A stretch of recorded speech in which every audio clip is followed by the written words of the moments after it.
The Adventures of Sherlock Holmes is a collection of 12 short stories written by Sir Arthur Conan Doyle, featuring the famous detective Sherlock Holmes and his loyal friend and assistant Dr. John Watson.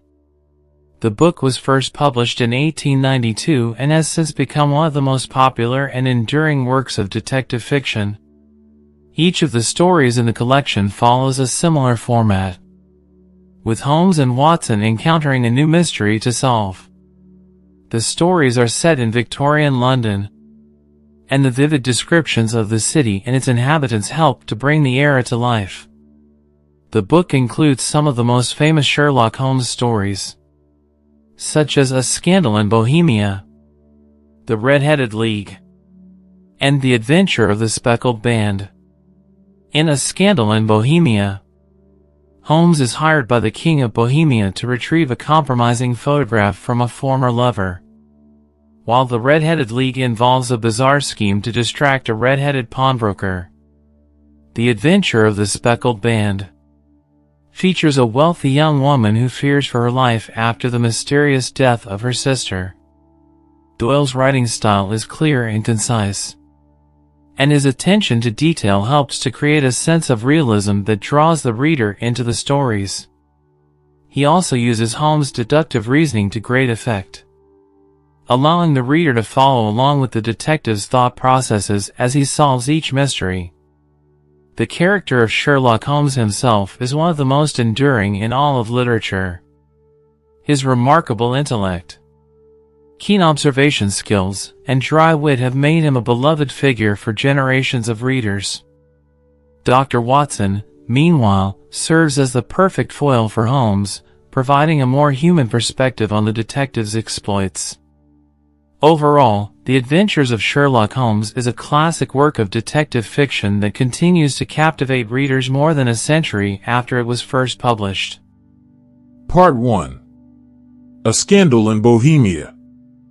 Chapter 1. To Sherlock Holmes she is always the woman. I have seldom heard him mention her under any other name. In his eyes she eclipses and predominates the whole of her sex. It was not that he felt any emotion akin to love for Irene Adler. All emotions, and that one particularly, were abhorrent to his cold, precise, but admirably balanced mind. He was, I take it, the most perfect reasoning and observing machine that the world has seen, but as a lover he would have placed himself in a false position. He never spoke of the softer passions, save with a jibe and a sneer. There were admirable things for the observer, excellent for drawing the veil from men's motives and actions. But for the trained reasoner to admit such intrusions into his own delicate and finely adjusted temperament was to introduce a distracting factor which might throw a doubt upon all his mental results. Grit in a sensitive instrument, or a crack in one of his own high-power lenses, would not be more disturbing than a strong emotion in a nature such as his. And yet there was but one woman to him, and that woman was the late Irene Adler, of dubious and questionable memory. I had seen little of Holmes lately. My marriage had drifted us away from each other. My own complete happiness, and the home-centered interests which rise up around the man who first finds himself master of his own establishment, were sufficient to absorb all my attention, while Holmes, who loathed every form of society with his whole Bohemian soul, remained in our lodgings in Baker Street, buried among his old books, and alternating from week to week between cocaine and ambition, the drowsiness of the drug, and the fierce energy of his own keen nature. He was still, as ever, deeply attracted by the study of crime, and occupied his immense faculties and extraordinary powers of observation in following out those clues, and clearing up those mysteries which had been abandoned as hopeless by the official police. From time to time I heard some vague account of his doings, of his summons to Odessa in the case of the Trepoff murder, of his clearing up of the singular tragedy of the Atkinson brothers at Trincomalee, and finally of the mission which he had accomplished so delicately and successfully for the reigning family of Holland. Beyond these signs of his activity, however, which I merely shared with all the readers of the daily press, I knew little of my former friend and companion. One night, it was on the 20th of March, 1888, I was returning from a journey to a patient, for I had now returned to civil practice, when my way led me through Baker Street. As I passed the well-remembered door, which must always be associated in my mind with my wooing, and with the dark incidents of the study in scarlet, I was seized with a keen desire to see Holmes again, and to know how he was employing his extraordinary powers. His rooms were brilliantly lit, and, even as I looked up, I saw his tall, spare figure pass twice in a dark silhouette against the blind. He was pacing the room swiftly, eagerly, with his head sunk upon his chest and his hands clasped behind him. To me, who knew his every mood and habit, his attitude and manner told their own story. He was at work again. He had risen out of his drug-created dreams and was hot upon the scent of some new problem. I rang the bell and was shown up to the chamber which had formerly been in part my own. His manner was not effusive. It seldom was, but he was glad, I think, to see me. With hardly a word spoken, but with a kindly eye, he waved me to an armchair, threw across his case of cigars, and indicated a spirit case and a gasogene in the corner. Then he stood before the fire and looked me over in his singular introspective fashion. "Wedlock suits you," he remarked. "I think, Watson, that you have put on 7.5 pounds since I saw you." "7," I answered. "Indeed, I should have thought a little more."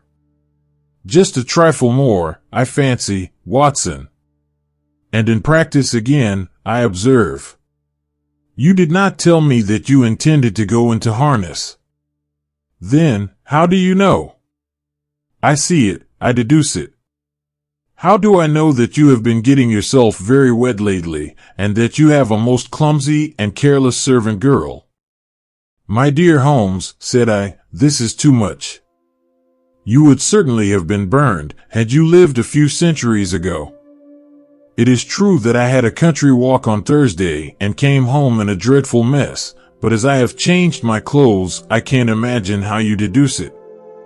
As to Mary Jane, she is incorrigible, and my wife has given her notice, but there, again, I fail to see how you work it out." He chuckled to himself and rubbed his long, nervous hands together. "It is simplicity itself," said he. "My eyes tell me that on the inside of your left shoe, just where the firelight strikes it, the leather is scored by 6 almost parallel cuts. Obviously they have been caused by someone who has very carelessly scraped round the edges of the sole in order to remove crusted mud from it. Hence, you see, my double deduction that you had been out in vile weather, and that you had a particularly malignant boot-slitting specimen of the London slavey.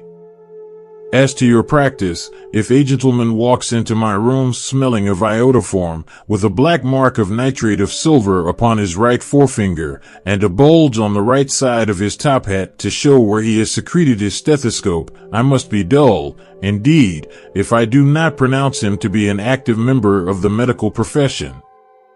I could not help laughing at the ease with which he explained his process of deduction.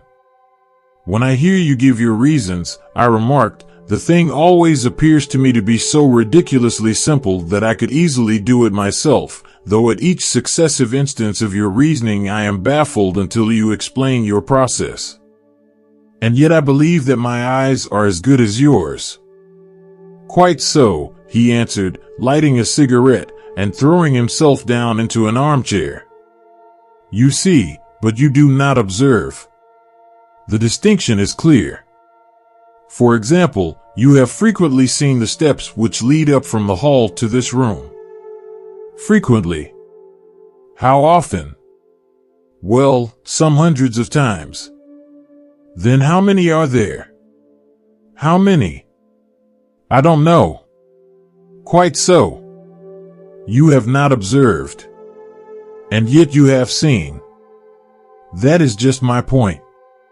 Now, I know that there are 17 steps, because I have both seen and observed.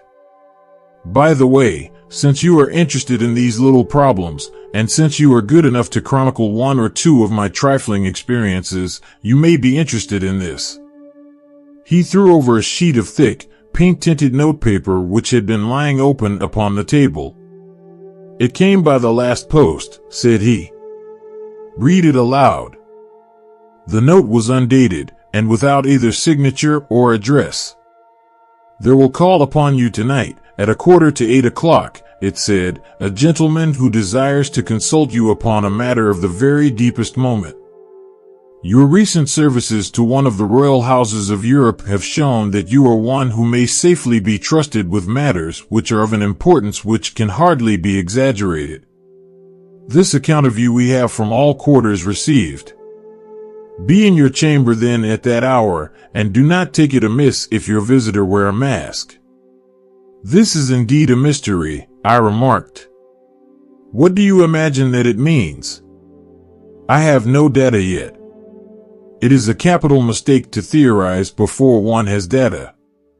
Insensibly one begins to twist facts to suit theories, instead of theories to suit facts. But the note itself, what do you deduce from it? I carefully examined the writing, and the paper upon which it was written.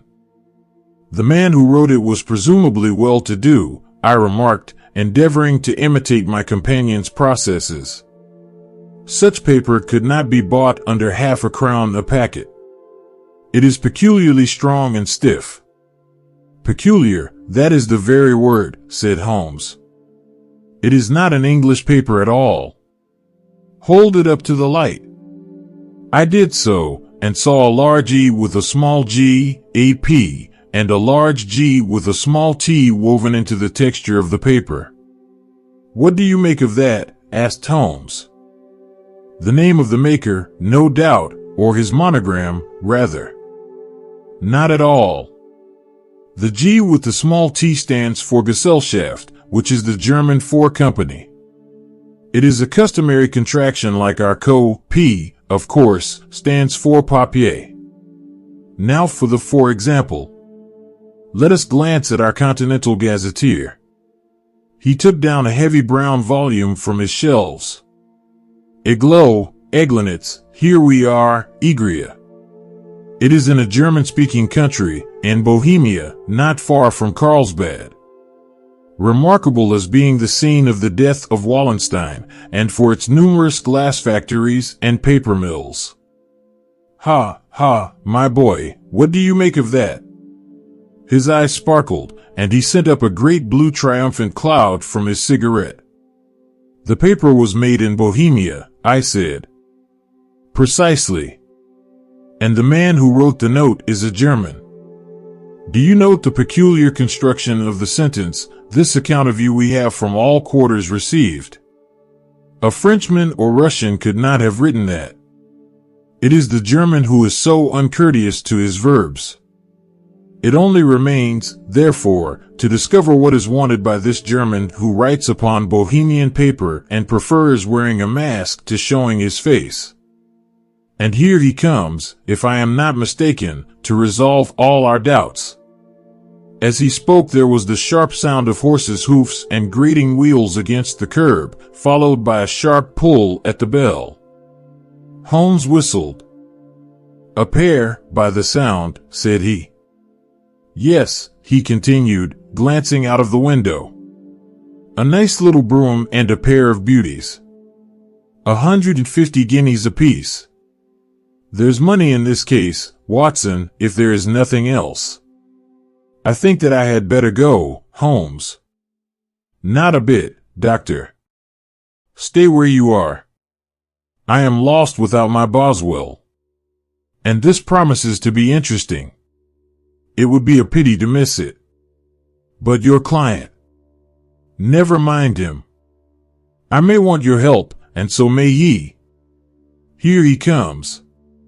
Sit down in that armchair, doctor, and give us your best attention. A slow and heavy step, which had been heard upon the stairs and in the passage, paused immediately outside the door. Then there was a loud and authoritative tap. "Come in," said Holmes. A man entered who could hardly have been less than 6 feet 6 inches in height, with the chest and limbs of a Hercules. His dress was rich with a richness which would, in England, be looked upon as akin to bad taste. Heavy bands of astrakhan were slashed across the sleeves and fronts of his double-breasted coat, while the deep blue cloak which was thrown over his shoulders was lined with flame-colored silk and secured at the neck with a brooch which consisted of a single flaming beryl. Boots which extended halfway up his calves, and which were trimmed at the tops with rich brown fur, completed the impression of barbaric opulence which was suggested by his whole appearance. He carried a broad-brimmed hat in his hand, while he wore across the upper part of his face, extending down past the cheekbones, a black visard mask, which he had apparently adjusted that very moment, for his hand was still raised to it as he entered. From the lower part of the face he appeared to be a man of strong character, with a thick, hanging lip, and a long, straight chin suggestive of resolution pushed to the length of obstinacy. "You had my note?" he asked with a deep harsh voice and a strongly marked German accent. "I told you that I would call." He looked from one to the other of us, as if uncertain which to address. "Pray take a seat," said Holmes. "This is my friend and colleague, Dr. Watson, who is occasionally good enough to help me in my cases. Whom have I the honor to address?" "You may address me as the Count von Kram, a Bohemian nobleman. I understand that this gentleman, your friend, is a man of honor and discretion, whom I may trust with a matter of the most extreme importance. If not, I should much prefer to communicate with you alone." I rose to go, but Holmes caught me by the wrist and pushed me back into my chair. "It is both, or none," said he. "You may say before this gentleman anything which you may say to me."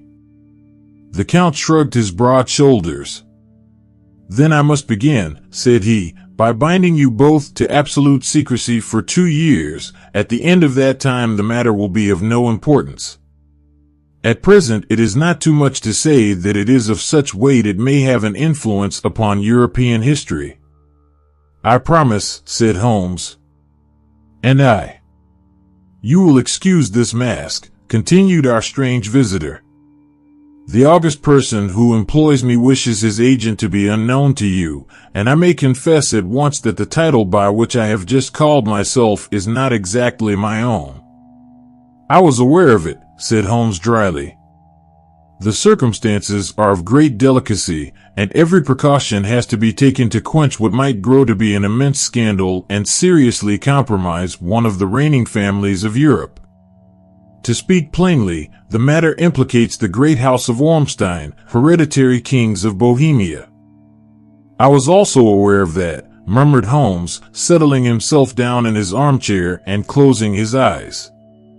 Our visitor glanced with some apparent surprise at the languid, lounging figure of the man who had been no doubt depicted to him as the most incisive reasoner and most energetic agent in Europe.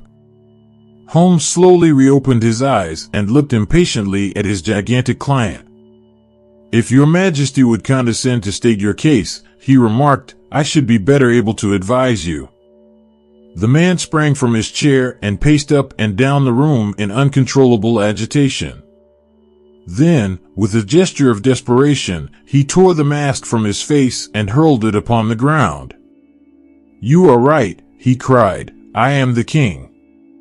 Why should I attempt to conceal it?" "Why, indeed," murmured Holmes. "Your Majesty had not spoken before I was aware that I was addressing Wilhelm Gottschalk Sigismund von Ormstein, Grand Duke of Cassel-Felstein, and hereditary King of Bohemia. But you can understand, said our strange visitor, sitting down once more and passing his hand over his high white forehead, you can understand that I am not accustomed to doing such business in my own person.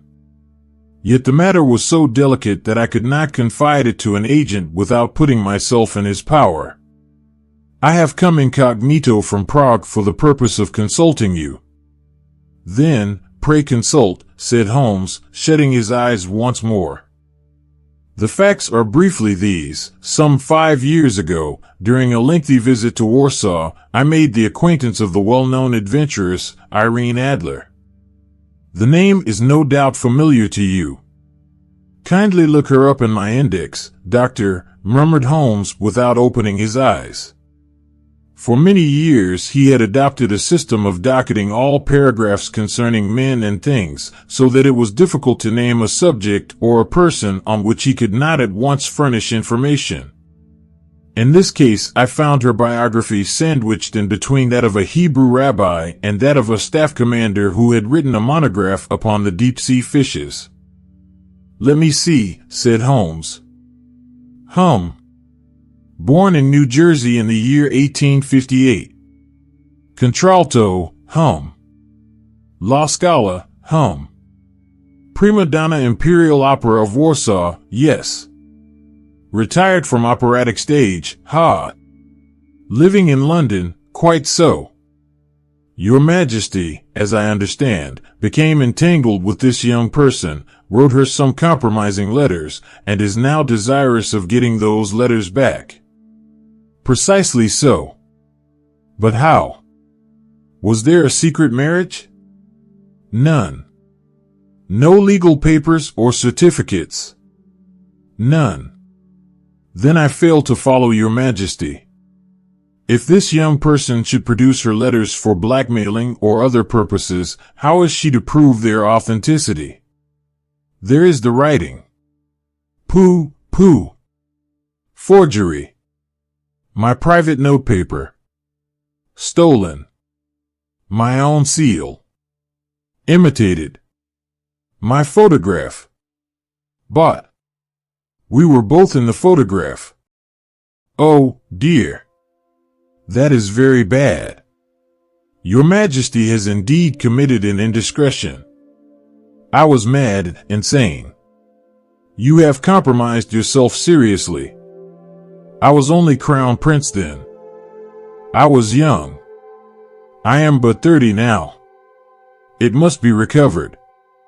We have tried and failed. Your Majesty must pay. It must be bought. She will not sell. Stolen, then. 5 attempts have been made. Twice burglars in my pay ransacked her house. Once we diverted her luggage when she traveled. Twice she has been waylaid. There has been no result. No sign of it? Absolutely none. Holmes laughed. It is quite a pretty little problem, said he. But a very serious one to me, returned the king reproachfully. Very, indeed. And what does she propose to do with the photograph? To ruin me. But how? I am about to be married. So I have heard. To Clotilde Lothman von Saxe-Meiningen, second daughter of the King of Scandinavia. You may know the strict principles of her family. She is herself the very soul of delicacy. A shadow of a doubt as to my conduct would bring the matter to an end. And Irene Adler? Threatens to send them the photograph. And she will do it. I know that she will do it. You do not know her, but she has a soul of steel.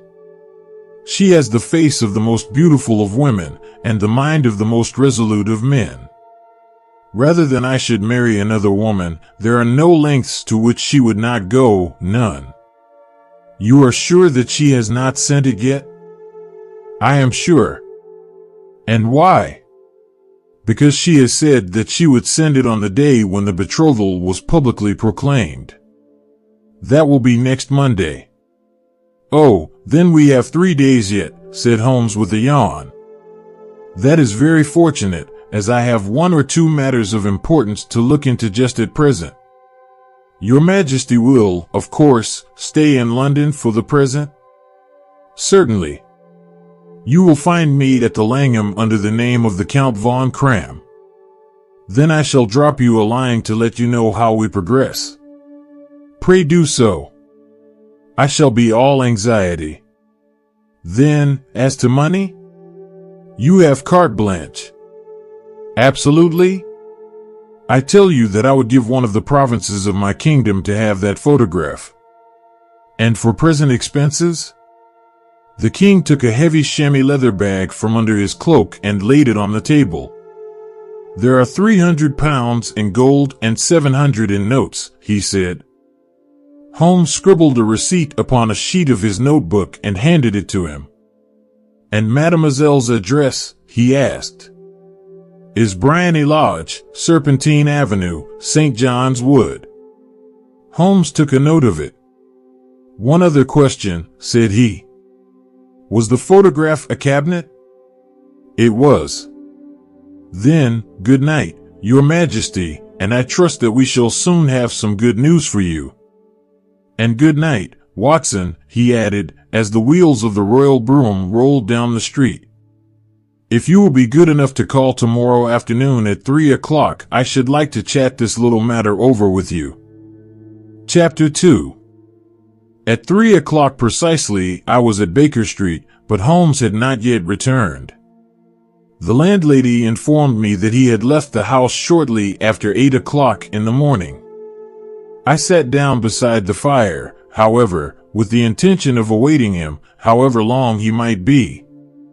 I was already deeply interested in his inquiry, for, though it was surrounded by none of the grim and strange features which were associated with the two crimes which I have already recorded, still, the nature of the case and the exalted station of his client gave it a character of its own. Indeed, apart from the nature of the investigation which my friend had on hand, there was something in his masterly grasp of a situation, and his keen, incisive reasoning, which made it a pleasure to me to study his system of work, and to follow the quick, subtle methods by which he disentangled the most inextricable mysteries. So accustomed was I to his invariable success that the very possibility of his failing had ceased to enter into my head. It was close upon 4 before the door opened, and a drunken-looking groom, ill-kempt and side-whiskered, with an inflamed face and disreputable clothes, walked into the room. Accustomed as I was to my friend's amazing powers in the use of disguises, I had to look 3 times before I was certain that it was indeed he. With a nod he vanished into the bedroom, whence he emerged in 5 minutes tweed-suited and respectable, as of old. Putting his hands into his pockets, he stretched out his legs in front of the fire and laughed heartily for some minutes. Well, really, he cried, and then he choked and laughed again until he was obliged to lie back, limp and helpless, in the chair. What is it? It's quite too funny. I am sure you could never guess how I employed my morning, or what I ended by doing. I can't imagine. I suppose that you have been watching the habits, and perhaps the house, of Miss Irene Adler. Quite so, but the sequel was rather unusual. I will tell you, however. I left the house a little after 8 o'clock this morning in the character of a groom out of work. There is a wonderful sympathy and freemasonry among horsey men. Be one of them, and you will know all that there is to know. I soon found Briony Lodge. It is a bijou villa, with a garden at the back, but built out in front right up to the road, 2 stories. Chubb locked to the door. Large sitting room on the right side, well furnished, with long windows almost to the floor, and those preposterous English window fasteners which a child could open. Behind there was nothing remarkable, save that the passage window could be reached from the top of the coach house. I walked round it and examined it closely from every point of view, but without noting anything else of interest. I then lounged down the street and found, as I expected, that there was a mews in a lane which runs down by one wall of the garden. I lent the ostlers a hand in rubbing down their horses, and received in exchange twopence, a glass of half and half, 2 fills of shag tobacco, and as much information as I could desire about Miss Adler, to say nothing of half a dozen other people in the neighborhood in whom I was not in the least interested, but whose biographies I was compelled to listen to. "And what of Irene Adler?" I asked. "Oh, she has turned all the men's heads down in that part. She is the daintiest thing under a bonnet on this planet. So say the Serpentine Mews, to a man. She lives quietly, sings at concerts, drives out at 5 every day, and returns at 7 sharp for dinner. Seldom goes out at other times, except when she sings. Has only one male visitor, but a good deal of him. He is dark, handsome, and dashing, never calls less than once a day, and often twice. He is a Mr. Godfrey Norton, of the Inner Temple. See the advantages of a cabman as a confidant. They had driven him home a dozen times from Serpentine Mews, and knew all about him. When I had listened to all they had to tell, I began to walk up and down near Bryony Lodge once more, and to think over my plan of campaign. This Godfrey Norton was evidently an important factor in the matter. He was a lawyer. That sounded ominous. What was the relation between them? And what the object of his repeated visits? Was she his client, his friend, or his mistress? If the former, she had probably transferred the photograph to his keeping. If the latter, it was less likely. On the issue of this question depended whether I should continue my work at Bryony Lodge, or turn my attention to the gentlemen's chambers in the Temple. It was a delicate point, and it widened the field of my inquiry. I fear that I bore you with these details, but I have to let you see my little difficulties. If you are to understand the situation. I am following you closely, I answered. I was still balancing the matter in my mind when a hansom cab drove up to Bryony Lodge, and a gentleman sprang out. He was a remarkably handsome man, dark, aquiline, and mustached, evidently the man of whom I had heard. He appeared to be in a great hurry, shouted to the cabman to wait, and brushed past the maid, who opened the door with the air of a man who was thoroughly at home. He was in the house about half an hour, and I could catch glimpses of him in the windows of the sitting room, pacing up and down, talking excitedly, and waving his arms. Of her I could see nothing. Presently he emerged, looking even more flurried than before. As he stepped up to the cab, he pulled a gold watch from his pocket and looked at it earnestly. "Drive like the devil," he shouted, "first to Gross and Henke's in Regent Street, and then to the Church of St. Monica in the Edgware Road. Half a guinea if you do it in 20 minutes. Away they went, and I was just wondering whether I should not do well to follow them when up the lane came a neat little landau, the coachman with his coat only half buttoned, and his tie under his ear, while all the tags of his harness were sticking out of the buckles. It hadn't pulled up before she shot out of the hall door and into it. I only caught a glimpse of her at the moment, but she was a lovely woman, with a face that a man might die for.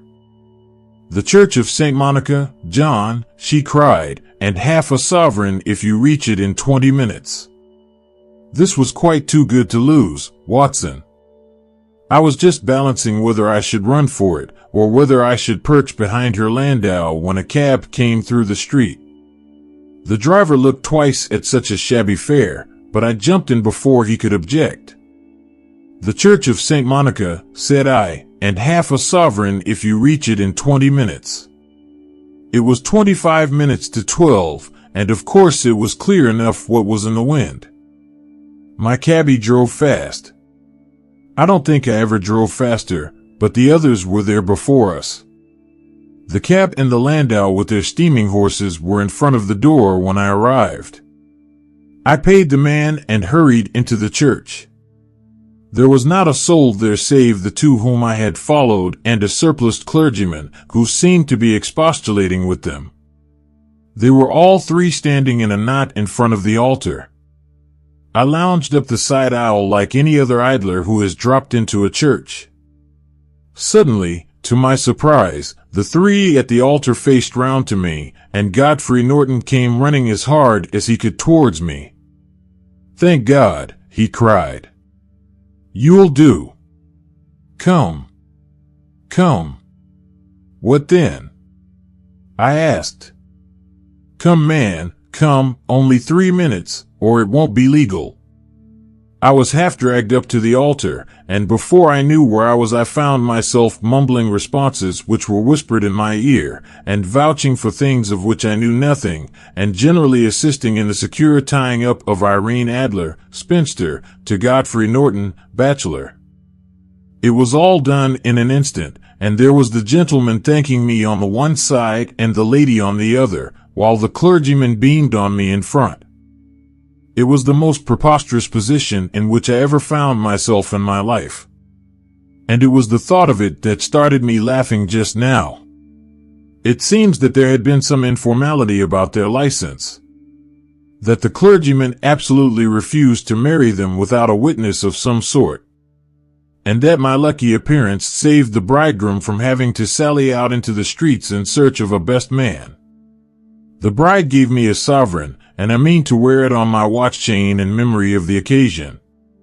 "This is a very unexpected turn of affairs," said I, "and what then?" Well, I found my plans very seriously menaced. It looked as if the pair might take an immediate departure, and so necessitate very prompt and energetic measures on my part. At the church door, however, they separated, he driving back to the temple, and she to her own house. "I shall drive out in the park at 5 as usual," she said as she left him. I heard no more. They drove away in different directions, and I went off to make my own arrangements. "Which are?" "Some cold beef and a glass of beer," he answered, ringing the bell. "I have been too busy to think of food, and I am likely to be busier still this evening. By the way, Doctor, I shall want your cooperation." "I shall be delighted." "You don't mind breaking the law?" "Not in the least." "Nor running a chance of arrest?" "Not in a good cause." "Oh, the cause is excellent. Then I am your man. I was sure that I might rely on you. But what is it you wish?" "When Mrs. Turner has brought in the tray, I will make it clear to you." "Now," he said as he turned hungrily on the simple fare that our landlady had provided, "I must discuss it while I eat, for I have not much time. It is nearly 5 now. In 2 hours we must be on the scene of action. Miss Irene, or Madam, rather, returns from her drive at 7. We must be at Briony Lodge to meet her. And what then? You must leave that to me. I have already arranged what is to occur. There is only one point on which I must insist. You must not interfere, come what may. You understand? I am to be neutral, to do nothing whatever. There will probably be some small unpleasantness. Do not join in it. It will end in my being conveyed into the house. 4 or 5 minutes afterwards the sitting room window will open. You are to station yourself close to that open window. Yes. You are to watch me, for I will be visible to you. Yes. And when I raise my hand, so, you will throw into the room what I give you to throw, and will, at the same time, raise the cry of fire. You quite follow me? Entirely. It is nothing very formidable, he said, taking a long cigar-shaped roll from his pocket. It is an ordinary plumber's smoke rocket, fitted with a cap at either end to make it self-lighting. Your task is confined to that. When you raise your cry of fire, it will be taken up by quite a number of people. You may then walk to the end of the street, and I will rejoin you in 10 minutes. I hope that I have made myself clear. I am to remain neutral, to get near the window, to watch you, and at the signal to throw in this object, then to raise the cry of fire, and to wake you at the corner of the street. Precisely. Then you may entirely rely on me. That is excellent. I think, perhaps, it is almost time that I prepare for the new role I have to play. He disappeared into his bedroom and returned in a few minutes in the character of an amiable and simple-minded nonconformist clergyman. His broad black hat, his baggy trousers, his white tie, his sympathetic smile, and general look of peering and benevolent curiosity were such as Mr. John Hare alone could have equaled. It was not merely that Holmes changed his costume. His expression, his manner, his very soul seemed to vary with every fresh part that he assumed. The stage lost a fine actor, even as science lost an acute reasoner, when he became a specialist in crime. It was 6:15 when we left Baker Street, and it still wanted 10 minutes to the hour when we found ourselves in Serpentine Avenue. It was already dusk, and the lamps were just being lighted as we paced up and down in front of Briony Lodge, waiting for the coming of its occupant. The house was just such as I had pictured it from Sherlock Holmes' succinct description. But the locality appeared to be less private than I expected. On the contrary, for a small street in a quiet neighborhood, it was remarkably animated. There was a group of shabbily dressed men smoking and laughing in a corner, a scissors grinder with his wheel, 2 guardsmen who were flirting with a nurse girl, and several well-dressed young men who were lounging up and down with cigars in their mouths. "You see," remarked Holmes, as we paced to and fro in front of the house, "this marriage rather simplifies matters.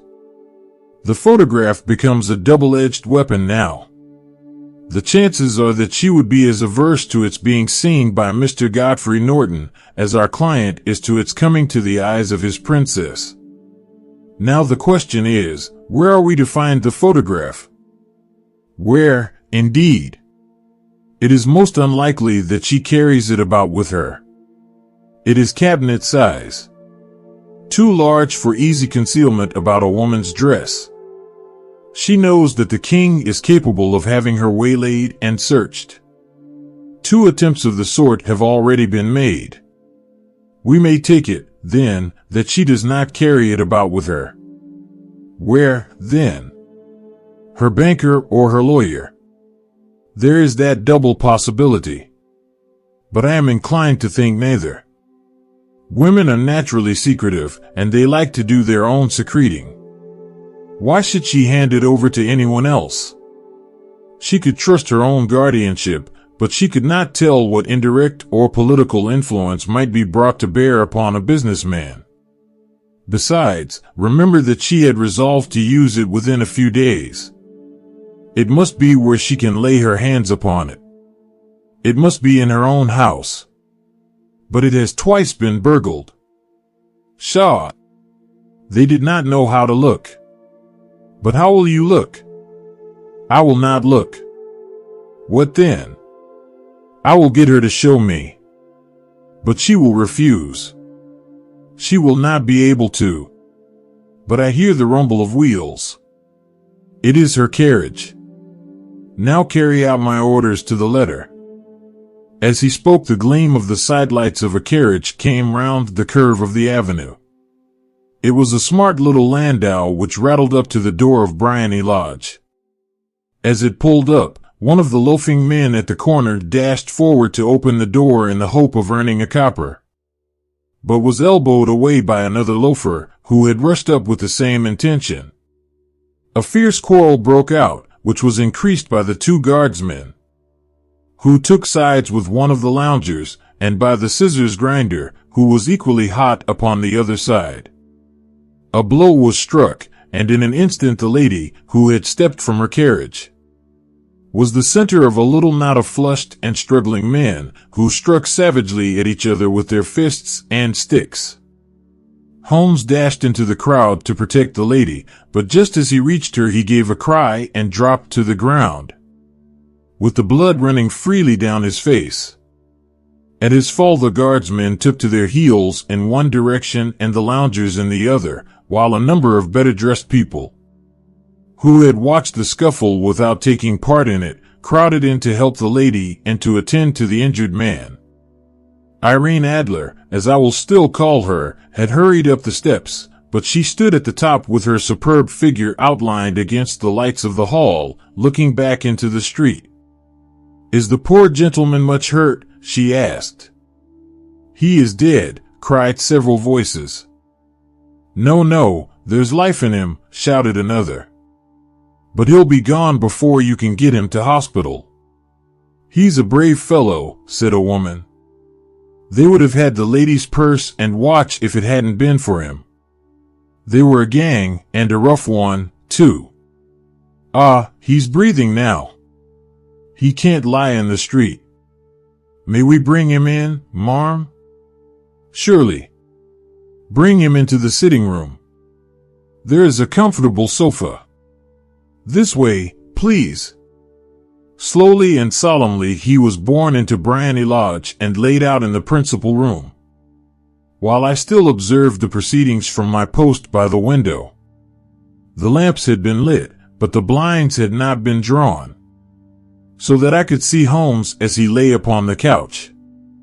I do not know whether he was seized with compunction at that moment for the part he was playing, but I know that I never felt more heartily ashamed of myself in my life than when I saw the beautiful creature against whom I was conspiring, or the grace and kindliness with which she waited upon the injured man. And yet it would be the blackest treachery to Holmes to draw back now from the part which he had entrusted to me. I hardened my heart and took the smoke rocket from under my ulster. After all, I thought, we are not injuring her. We are but preventing her from injuring another. Holmes had sat up upon the couch, and I saw him motion like a man who is in need of air. A maid rushed across and threw open the window. At the same instant I saw him raise his hand, and at the signal I tossed my rocket into the room with a cry of fire. The word was no sooner out of my mouth than the whole crowd of spectators, well-dressed and ill, gentlemen, ostlers, and servant maids, joined in a general shriek of fire. Thick clouds of smoke curled through the room and out at the open window. I caught a glimpse of rushing figures, and a moment later the voice of Holmes from within assuring them that it was a false alarm. Slipping through the shouting crowd, I made my way to the corner of the street, and in 10 minutes was rejoiced to find my friend's arm in mine, and to get away from the scene of uproar. He walked swiftly and in silence for some few minutes until we had turned down one of the quiet streets which lead towards the Edgware Road. "You did it very nicely, Doctor," he remarked. "Nothing could have been better. It is all right. You have the photograph?"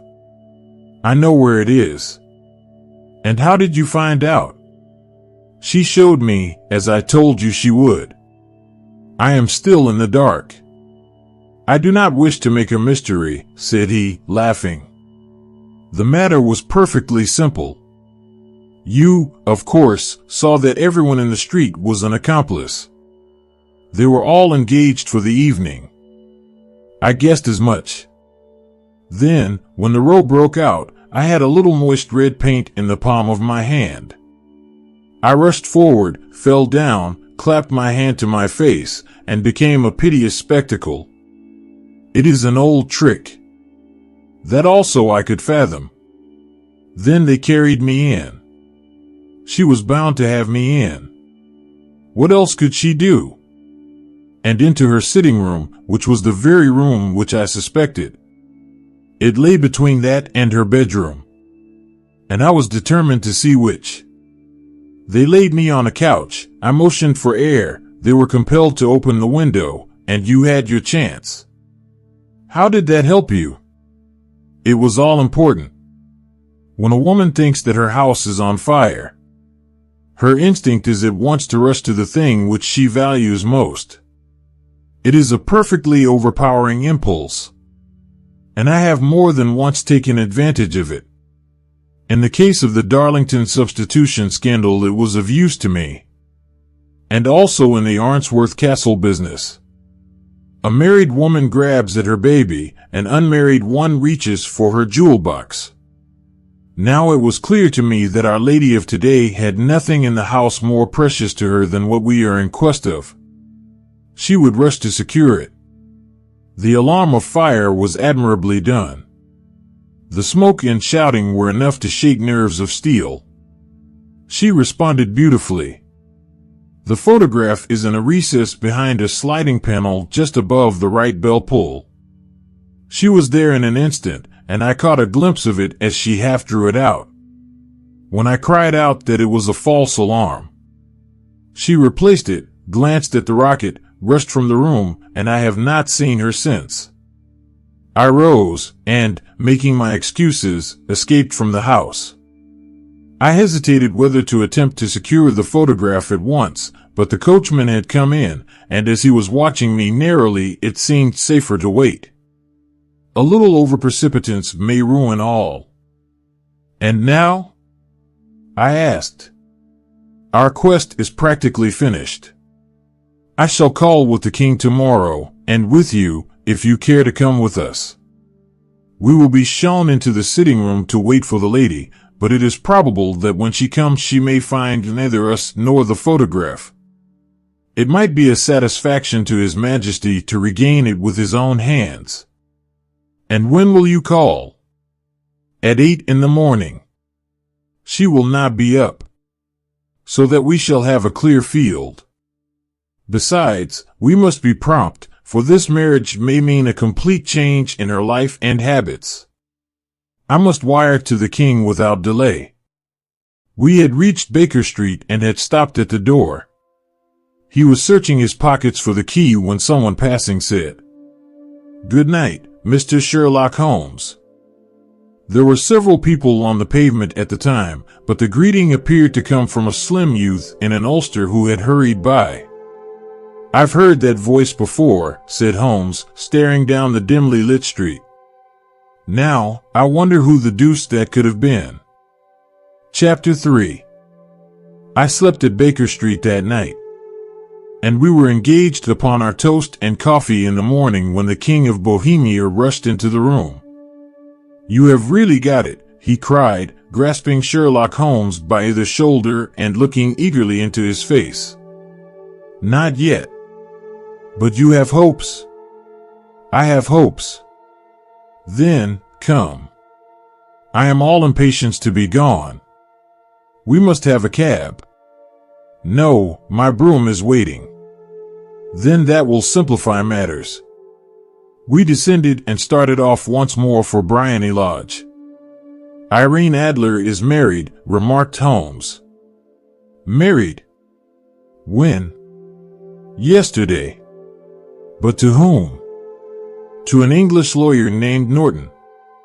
"But she could not love him." "I am in hopes that she does." "And why in hopes?" "Because it would spare your Majesty all fear of future annoyance. If the lady loves her husband, she does not love your Majesty. If she does not love your Majesty, there is no reason why she should interfere with your Majesty's plan. It is true. And yet, well, I wish she had been of my own station. What a queen she would have made." He relapsed into a moody silence, which was not broken until we drew up in Serpentine Avenue. The door of Briony Lodge was open, and an elderly woman stood upon the steps. She watched us with a sardonic eye as we stepped from the brougham. "Mr. Sherlock Holmes, I believe," said she. "I am Mr. Holmes," answered my companion, looking at her with a questioning and rather startled gaze. "Indeed. My mistress told me that you were likely to call.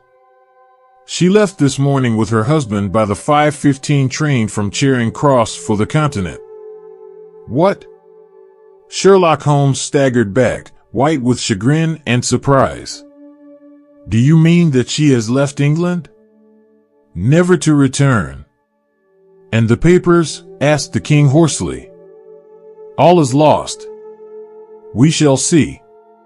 He pushed past the servant and rushed into the drawing room, followed by the king and myself. The furniture was scattered about in every direction, with dismantled shelves and open drawers, as if the lady had hurriedly ransacked them before her flight. Holmes rushed at the bell pull, tore back a small sliding shutter, and, plunging in his hand, pulled out a photograph and a letter. The photograph was of Irene Adler herself in evening dress. The letter was superscribed to Sherlock Holmes, Esq, to be left till called for. My friend tore it open, and we all three read it together. It was dated at midnight of the preceding night and ran in this way. My dear Martha Sherlock Holmes, you really did it very well. You took me in completely. Until after the alarm of fire, I had not a suspicion. But then, when I found how I had betrayed myself, I began to think. I had been warned against you months ago. I had been told that if the king employed an agent, it would certainly be you. And your address had been given me. Yet, with all this, you made me reveal what you wanted to know. Even after I became suspicious, I found it hard to think evil of such a dear, kind old clergyman. But, you know, I have been trained as an actress myself. Male costume is nothing new to me. I often take advantage of the freedom which it gives. I sent John, the coachman, to watch you, ran upstairs, got into my walking clothes, as I call them, and came down just as you departed. Well, I followed you to your door, and so made sure that I was really an object of interest to the celebrated Mr. Sherlock Holmes. Then I, rather imprudently, wished you good night, and started for the temple to see my husband. We both thought the best resource was flight, when pursued by so formidable an antagonist, so you will find the nest empty when you call tomorrow. As to the photograph, your client may rest in peace. I love and am loved by a better man than he. The king may do what he will without hindrance from one whom he has cruelly wronged. I keep it only to safeguard myself, and to preserve a weapon which will always secure me from any steps which he might take in the future.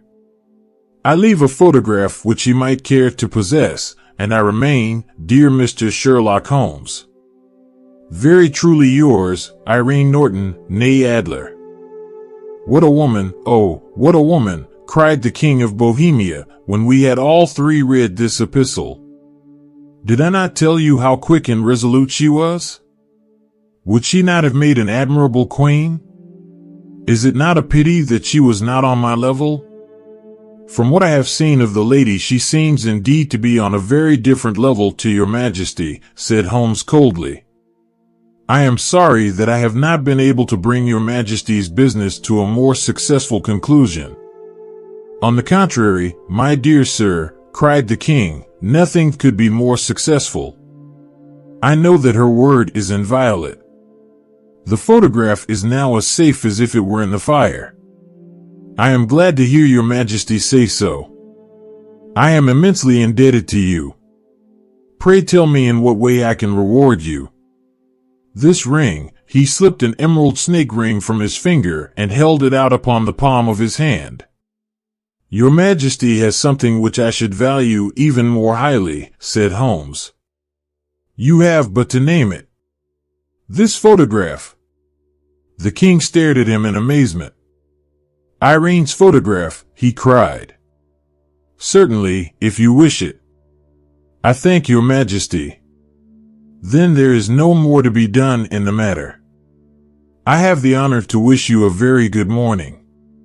He bowed, and, turning away without observing the hand which the king had stretched out to him, he set off in my company for his chambers.